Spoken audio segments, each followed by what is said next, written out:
नमस्कार स्टूडेंट, मैं Nakul Kumar your chemistry educator. Student, हमने जो कल बातें की थी वह सांद्रता के बारे में बातें की थी, कुछ पदों के बारे में बातें की थी।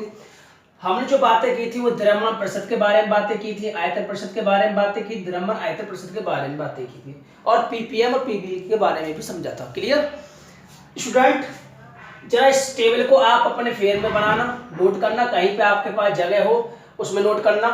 स्टूडेंट जरा समझे, विलीन की जो सांद्रता है उसके जो पद है किस प्रकार डिफाइन होंगे। स्टूडेंट जो प्रतिशत के पदों में हम तीन प्रकार से दिखाते हैं, द्रव्यमान प्रतिशत, आयतन प्रतिशत और द्रव्यमान आयतन प्रतिशत। क्लियर, हमने कल सीखा था इसे कहते हैं द्रव्यमान प्रतिशत, क्यों?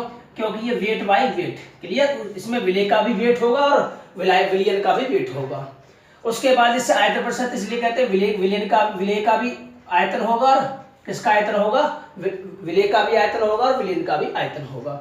द्रव्यमान आयतन प्रतिशत इसलिए कहते हैं इसमें ऊपर जो लिखा होगा उसका क्या होगा, द्रव्यमान होगा और नीचे लिखा क्या होगा, वॉल्यूम होगा। क्लियर, ये आपने समझा था, पीवीबी के बारे में भी समझा था, पीवीएम के बारे में भी समझा था। सेकंड टाइप जो डिफाइन करते हैं भार आयतन है, ऊपर लेखा भार नीचे लेखा आयतन, वो तीन प्रकार से परिभाषित करते हैं, मोलरता, नॉर्मलता के पदों में और फॉर्मलता के पदों में। क्लियर स्टूडेंट, अब भार दोनों तरफ भार हो, ऊपर भी भार होगा नीचे भी भार होगा, यानी ऊपर विलय का भार हो सकता है और नीचे विलायक का विलयन का भार होगा, तो हम समझेंगे वो उसे मूलता और मूलांश के संबंध में समझेंगे। स्टूडेंट हमने जो कल पढ़े थे तीनों सीखे थे, किसके बारे में सीखा था, इन तीनों के बारे में सीखा था। स्टूडेंट आज जो हम पढ़ेंगे, आज हम सीखेंगे मूलता और मूलता के बारे में सीखेंगे, फिर उसके बाद हम नॉर्मलता और फॉर्मलता के बारे में भी सीखेंगे, फिर टाइम मिला तो मोलेंस के बारे में सीखेंगे या फिर नेक्स्ट वीडियो में देखेंगे। क्लियर स्टूडेंट, सबसे पहले हमें यह समझना है कि मोलरता और मूलता में क्या अंतर है। स्टूडेंट ध्यान दें, मोलरता में रे आ रहा है और यहाँ पर इसमें क्या आ रहा है, ले। क्लियर, लेकिन परिभाषा इनकी अलग है, मैटर अलग है, जरा उनको समझेंगे हम। क्लियर, तो स्टूडेंट ध्यान दें, यह प्रति लीटर विलियन में उपस्थित, मैंने क्या बोला कि यह प्रति लीटर विलियन में उपस्थित विलय के मोलों की संख्या होती है, किसमें होती है, प्रति लीटर विलियन में। क्लियर, बताओ। उसके बाद यहां देखो प्रति किलोग्राम विलायक में है। ध्यान रखना स्टूडेंट, यह प्रति लीटर किसमें, विलियन में। क्लियर, किसमें, प्रति लीटर हो या 1000 ml भी कह सकते हैं, लेकिन स्टूडेंट यहां प्रति लीटर नहीं है। क्यों? क्योंकि मोलरता किसमें लिखी जाएगी, भार में, ये किसमें लिखी जाएगी, लीटर में। ये किसकी है मोलरता, ग्राम पर लीटर का केस है, ये किसका है, भार बट्टा भार का केस है। तो यहाँ दोनों तरफ भार होगा, यानी यहाँ नीचे का भार होगा, यहाँ नीचे का क्या होगा, लीटर में आयतन होगा। क्लियर, तो यहाँ प्रति लीटर विलियन में जो विलय के मोलों की संख्या होती है उसे हम मोलरता कहते हैं। यहाँ स्टार्ट यहाँ से करोगे नीचे से, तो हम बोलते हैं प्रति किलोग्राम यानी 1000 ग्राम विलायक। ध्यान रखना यहाँ विलियन होता है, विलियन की प्रधानता होती है और यहाँ विलायक की प्रधानता होती है। क्लियर, में उपस्थित विलय के मोलों की संख्या। क्लियर, जरा समझे इसका जो सूत्र होगा, ध्यान रखना स्टूडेंट, इसे हम कैपिटल एम से दर्शाते हैं, किससे दर्शाते हैं, कैपिटल एम से। क्लियर, इसे हम किससे दर्शाते हैं, कैपिटल एम से।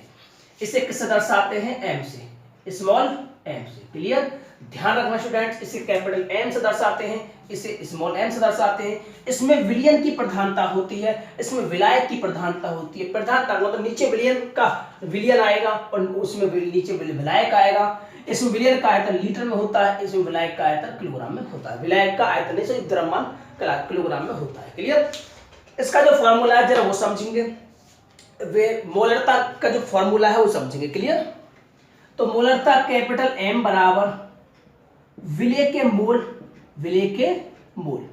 क्लियर, विलय के मोल बटा नीचे क्या आएगा, विलियन। क्या आयतन है, द्रव्यमान बताओ स्टूडेंट्स, यहाँ क्या लिखा हुआ है, आयतन की बात कर रहे हैं, जो लीटर क्या होता है, आयतन में, विलियन का आयतन। क्लियर, किसमें हो, लीटर में। यदि आयतन लीटर में ना हो बल्कि क्या हो, विलय के मोल, और यदि आयतन लीटर में ना हो, किसमें हो, ml में हो, का आयतन किसमें दे रखा है, ml में। तो एक लीटर में कितने ml होते हैं, 1000, तो 1000 की क्या कर देंगे, मल्टीप्लाई कर देंगे। स्टूडेंट ये इसका क्या हो गया, फॉर्मूला। क्लियर, आपको ये जगह मिल जाए कहीं फेयर में तो आप इसे नोट भी कर सकते हैं इस टेबल पर। ठीक है, तो स्टूडेंट अब जो बातें करते हैं उसके बारे में बात करते हैं, इसे हम स्मॉल एम से दिखाते हैं। क्लियर, इसका जो मात्रक होगा वो क्या होगा, ग्राम पर लीटर होगा, ग्राम पर लीटर, जो नीचे लीटर है, या ग्राम पर लीटर या ग्राम पर ml। क्लियर, क्योंकि अगर ml में लिखा है या किस में लिखा है, ठीक है। उसके बाद हम बातें करते हैं स्मॉल m वाले की, यानी मूलता के बारे में। विलय के मूल क्या हो गया, विलय के मूल ऊपर ही, इसमें भी सेम है, लेकिन इसमें विलयन का आयतन की बात थी, इसमें किसका है, विलायक का। द्रव्यमान आयतन स्टूडेंट, किलोग्राम किसका मात्रा का, द्रव्यमान का, तो विलायक का द्रव्यमान। क्लियर, किस में हो सकता है, किलोग्राम में हो सकता है तो कोई दिक्कत नहीं है। यदि विलय की मोल और ये द्रव्यमान किस में हो, ग्राम में हो, तो किसकी मल्टीप्लाई होगी स्टूडेंट्स, का द्रव्यमान मल्टीप्लाई बाय द 1000। क्लियर, क्योंकि ये किस में है, ग्राम में, तो 1 किलोग्राम में क्या होते हैं, 1000 ग्राम होते हैं। तो ध्यान रखना स्टूडेंट, इसमें विलयन का आयतन की बातें करते हैं, इसमें विलायक का किलो द्रव्यमान की बातें करते हैं। क्लियर, तो जरा समझे, उस पर कुछ न्यूमेरिकल्स हैं, उनके बारे में समझे। स्टूडेंट आपने पढ़ा है, अगर हमें मोल निकालने पड़ जाते हैं, मोल बराबर क्या होता है, आपने सीखा है, मोल बराबर जो भार होता है हमें, जो दिया हुआ है, जो वेट होता है। क्लियर, और उसका मास, अणु भार, क्या, अणु भार, यानी मोलर मास। क्लियर, इसे आप याद रखना, इसकी जरूरत पड़ेगी हमें। स्टूडेंट बातें करते हैं नेक्स्ट न्यूमेरिकल की, ठीक है। तो ये तो बात कोई दिक्कत है ही ना, विलय के मोल, विलय के मोल, नीचे विलयन का आयतन लीटर में होगा, ml में होगा, तो इसमें विलायक का आयतन, विलायक का द्रव्यमान किस में होगा, किलोग्राम में होगा। जरा समझिए स्टूडेंट, इसमें कहा गया है कि 5.85 ग्राम सोडियम क्लोराइड 250 ml में विलयन में घोला गया है। इसका मतलब ये कम मात्रा में, तो स्टूडेंट ये क्या होगा, विलय होगा। क्लियर, तो यहां विलय कौन है, NaCl है। कौन है विलय, NaCl का द्रव्यमान कितना है स्टूडेंट्स, 5.85। क्लियर, उसके बाद उसके विलयन का आयतन दे रखा है, द्रव्यमान दे रखा है। स्टूडेंट देखो, ध्यान रखना, मिलीलीटर किसका है, आयतन का मात्रा का, विलयन का आयतन ml में कितना दे रखा है, 250 ml। क्लियर, हमें विलय के द्रव्यमान की जरूरत पड़ेगी, हमें किसकी पड़ेगी, मूल की। तो विलय के मूल निकालें, तो विलय के मूल क्या होंगे, विलय के मूल बराबर भार बट्टे अणु भार, भार बट्टे अणु भार। तो भार कितना है इसका, 5.85 है, लेकिन अणु भार क्या है, अणु भार यहां निकालेंगे। NaCl का अणु भार कितना है, NaCl का अणु भार। क्लियर, Na का कितना है आपको दिया होगा, इसमें न्यूमेरिकल में 23 है, प्लस Cl का कितना होता है 35.5। हो सकता है कुछ स्टूडेंट को याद भी होंगे, जरा सी छोटी छोटी बातें हैं, ये याद रखते हैं, ये बार बार प्रयोग में आते हैं। कार्बन का 12, ऑक्सीजन का 16, ऐसे कुछ याद रखते हैं, ठीक है। 5 और 3 8 हो गया, 3 और 2 5 हो गया, तो ये हो गया 58.5। क्लियर, तो ये कितना हो जाएगा, 58.5।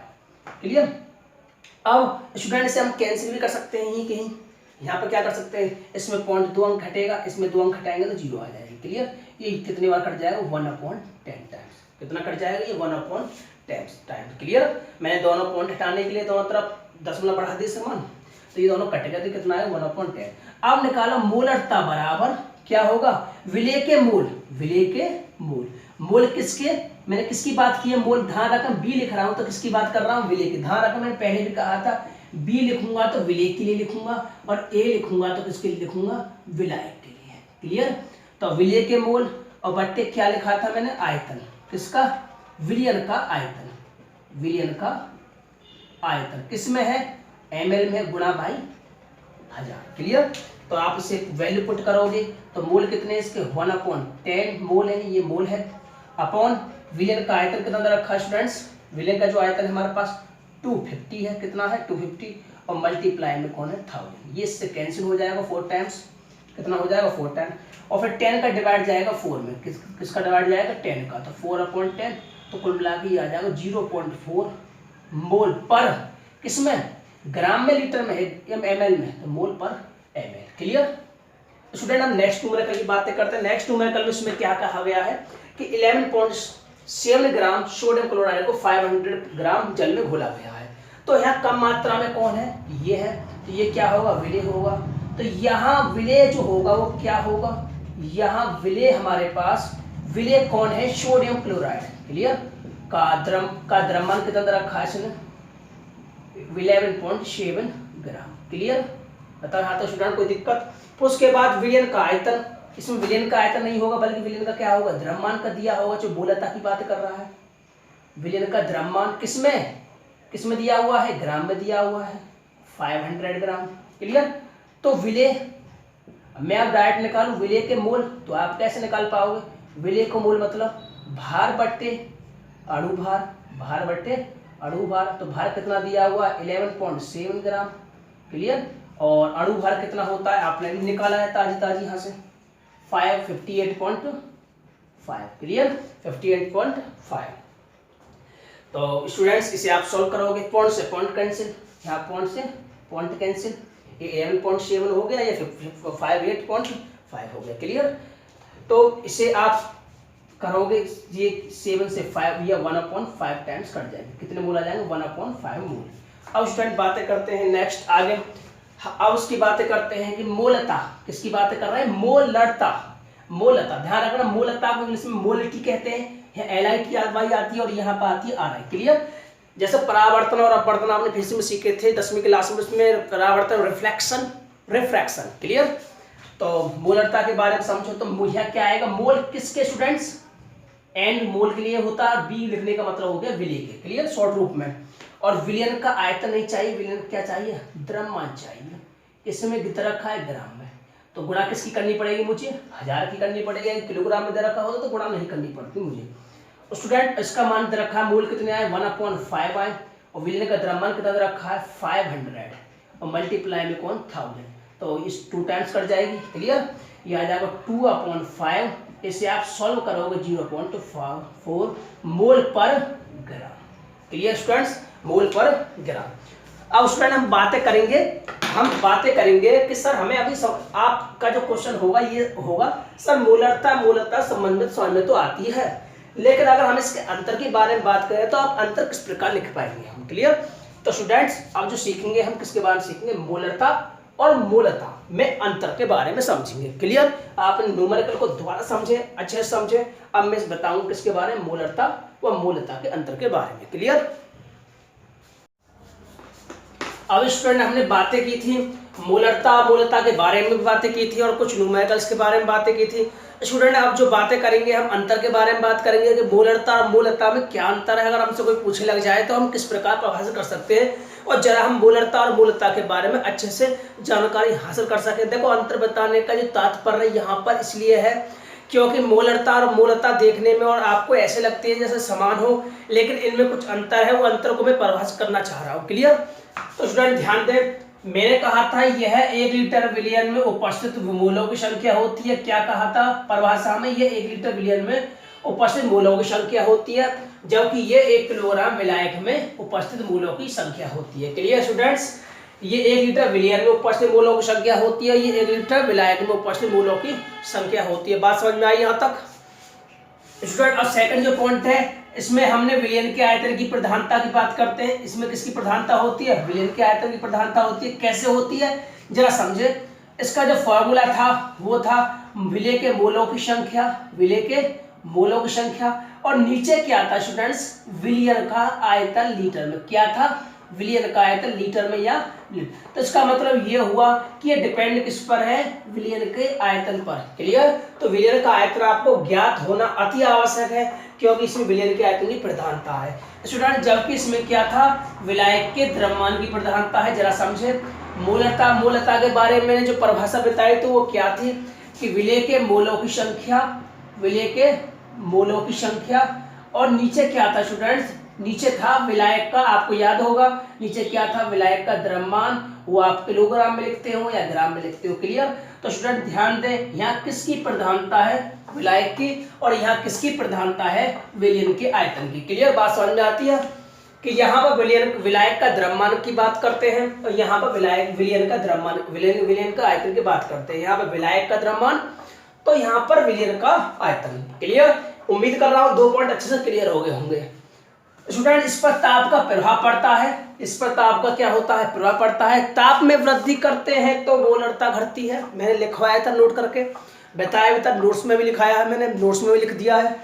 ध्यान रखना, इस पर हम ताप की वृद्धि करते हैं तो स्टूडेंट मोलरता घटती है। क्यों घटती है जरा वो समझेंगे, जबकि इस पर ताप का कोई प्रभाव नहीं पड़ता। क्लियर? स्टूडेंट बात करते हैं, जरा समझे। स्टूडेंट हम जानते हैं, हमने 11वीं क्लास में सीखे थे, बोल्स चार्ल्स नियम वगैरह वगैरह सीखे, तो हम जानते हैं जब किसी विलियन का हम टेम्परेचर बढ़ाएंगे तो उसका वॉल्यूम क्या होगा, इंक्रीज होगा। क्लियर, सीखा था ना कि टेम्परेचर बढ़ाओगे तो वॉल्यूम इंक्रीज होगा, टेम्परेचर बढ़ाओगे तो वॉल्यूम इंक्रीज होगा। बात समझ में आई यहाँ तक। स्टूडेंट्स की जो फॉर्मूला की बात करें, फॉर्मूला जो आपने समझे थे, इसके फॉर्मूला में नीचे क्या थी, ऊपर तक मोलों की संख्या थी और नीचे क्या थी, मोलों की संख्या थी और नीचे क्या थी, वॉल्यूम था, क्या था, आयतन था लीटर में। क्लियर। तो स्टूडेंट मोलरता डिपेंड है V पर, यानी V का मान जितना ज्यादा होगा, V का मान जितना यानी आयतन का मान जितना ज्यादा होगा, मोलरता उतनी ही क्या होगी, कम होगी, जो कि अपोजिट है ना। तो यह बात समझ में आती है, अगर हम टेम्परेचर बढ़ाएंगे तो आयतन बढ़ेगा और आयतन बढ़ेगा तो मोलरता क्या होगी, घटेगी। क्लियर। जबकि स्टूडेंट्स इसके फॉर्मूला में नीचे आयतन का किस्सा नहीं होता, नीचे आयतन क्या होता है, द्रव्यमान होता है, क्या होता है, वेट होता है। क्लियर। तो यहाँ वॉल्यूम पर डिपेंड नहीं है, यहाँ किस पर डिपेंड है, मोलरिटी, ये डिपेंड है, मोलरिटी किस पर डिपेंड है, वॉल्यूम पर डिपेंड है, जबकि यहाँ मास पर डिपेंड है। क्लियर, विलायक के मास पर डिपेंड है। क्लियर। यहाँ वेट किस पे, एक पे, ए मतलब विलायक और बी मतलब हमारा विलेय है। क्लियर। अब स्टूडेंट हम जो बातें करेंगे वो किसके बारे में बात करेंगे, देखो हमने अभी तो समझी थी मोलरता के बारे में जानकारी कर ली, मोलरता के बारे में जानकारी कर ली। अब स्टूडेंट हम जो बातें करते हैं मोल अंश के बारे में बातें करते हैं। क्लियर। मैंने क्या कहा कि हमने पिछला जो क्लास लिया था आपका उसमें ये सीखा था, आज जो सीखेंगे हम मोलरता और मोल अंश के बारे में सीखेंगे। नेक्स्ट टॉपिक में हम सीखेंगे नॉर्मलता और फॉर्मलता के बारे में। क्लियर। तो बातें करते हैं स्टूडेंट, अब जो बातें करते हैं मोल अंश के बारे में बातें करते हैं। क्लियर। तो अगला जो सांद्रता पद है हमारा कौन सा है, मोल प्रभाज्य या मोल अंश, इसे मोल फ्रैक्शन भी कहते हैं। तो स्टूडेंट ध्यान दें, मैंने कहा है यदि किसी विलयन में जो उपस्थित किसी घटक के मोलों की संख्या व कुल मोलों की संख्या का जो अनुपात होता है उसे क्या कहते हैं, मोल प्रभाज्य या मोल अंश कहते हैं। स्टूडेंट ध्यान दें, मोलता और मोल प्रभाज, इन तीनों में किसी न किसी एक पर न्यूमेरिकल 2 नंबर में जरूर आता है एग्जाम में आपके में। क्लियर। तो जरा ध्यान से समझे, इसे हम x से लिख सकते हैं, मोल प्रभाज को हम x से लिखते हैं, जरा समझे। स्टूडेंट मेरे पास मान लिया ये कोई विलयन है या कोई विलायक है, ये क्या है, विलायक है, मेरे पास ये क्या है, विलायक। कौन है, विलायक। स्टूडेंट ध्यान दें, मैंने मान लिया इसमें कोई A पदार्थ मिलाया, कोई दूसरा पदार्थ B मिलाया और कोई तीसरा विलेय पदार्थ C मिलाया। क्लियर। मैंने इसमें 3 पदार्थ मिलाए A B C, ये क्या बन जाएगा, विलियन बन जाएगा। मिलाने पर क्या बन जाएगा, विलियन बन जाएगा। ये पूरा सिस्टम क्या हो गया, विलियन। क्लियर। तो स्टूडेंट यहाँ A के जो मोल होंगे, A के मोल, हम A के जो मोल को लिखेंगे N से लिखते हैं, मोल को लिखते हैं N से, तो यहाँ नाम देंगे A का। B के मोल को लिखेंगे हम यहाँ पर किससे लिखेंगे स्टूडेंट्स, अब तो समझदार हो, NB से लिखेंगे। क्लियर। अब C के मोल को जो लिखेंगे हम, C के मोल को लिखेंगे NB। Clear, NC। विलियन के पूरे मोल, विलियन के कुल मोल हो गए, विलियन के मोलों की संख्या, विलियन में जो मोल है वो कितने हो गए, A के मोलों को जोड़ दो, B के मोलों को जोड़ दो, C के मोलों को जोड़ दो। क्लियर।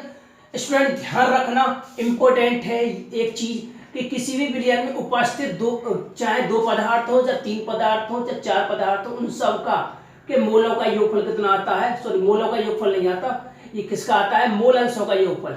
अभी समझाएंगे। क्लियर। उसके बाद में समझेंगे।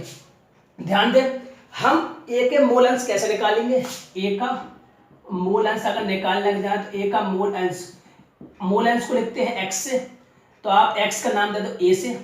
तो यहाँ A के मोलों की संख्या कितनी हो, मैंने कहा है ना किसी घटक में मोलों की संख्या, किसी घटक के मोलों की संख्या, घटक कौन की बात कर रहा हूं मैं, A की, तो A के मोलों की संख्या कितनी होगी, Na, और कुल मोलों की संख्या कितनी होगी, Na plus Nb plus Nc। Clear.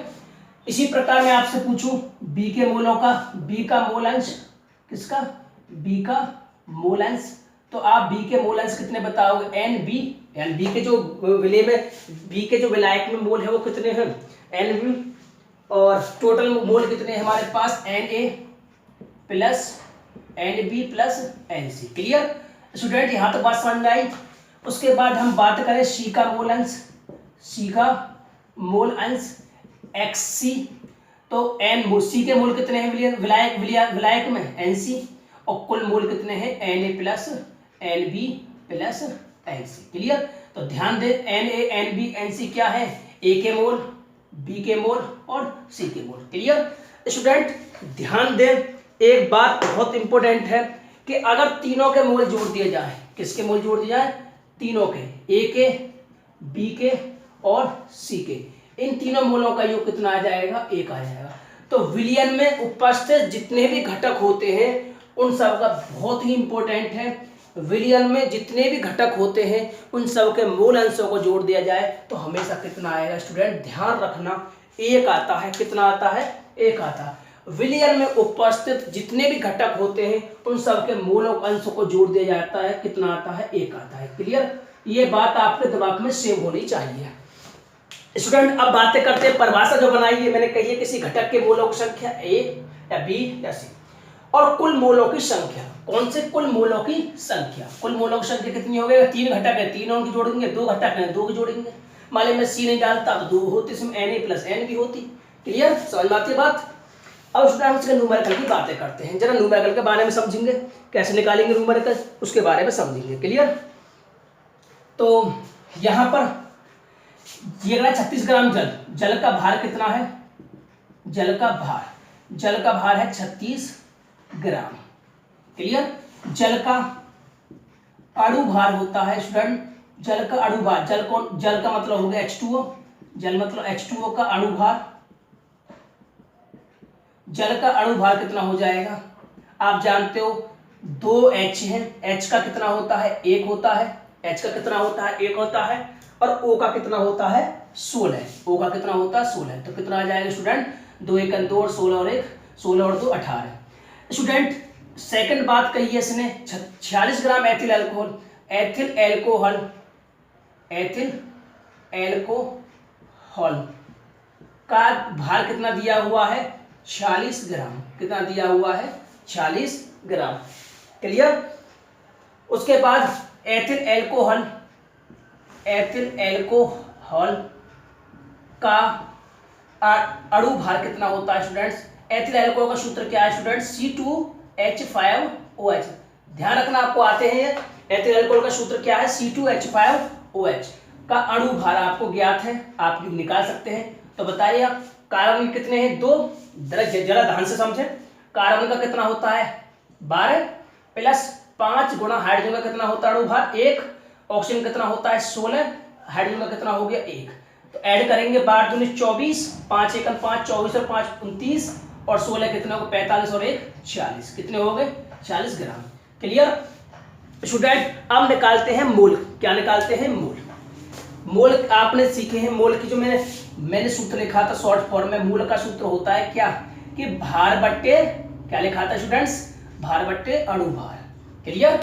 तो जरा ध्यान दें, तो मोल किसके निकालने हैं हमें? H2O के मोल। मोल किसके निकालने हैं? जल के।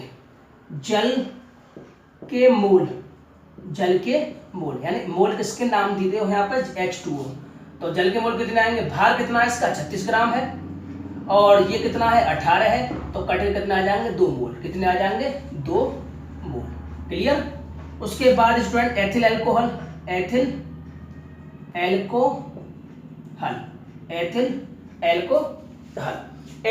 का सूत्र कितना हो गया? C2H5। उसका जो एथिल अल्कोहल के मोल निकालेंगे तो नाम दे देंगे नीचे C2H5OH। तो भार कितना है इसका? 46 ग्राम। अणु भार आपने ज्ञात किया था, कैलकुलेट किया था, कितना था? 46 से 46 कट देंगे, कितना जाएगा? 1। बात समझ में आई स्टूडेंट्स? इसके कितने मोल हैं? 1 मोल है। अब निकालते हैं मोल अंश। क्या निकालते हैं? मोल अंश।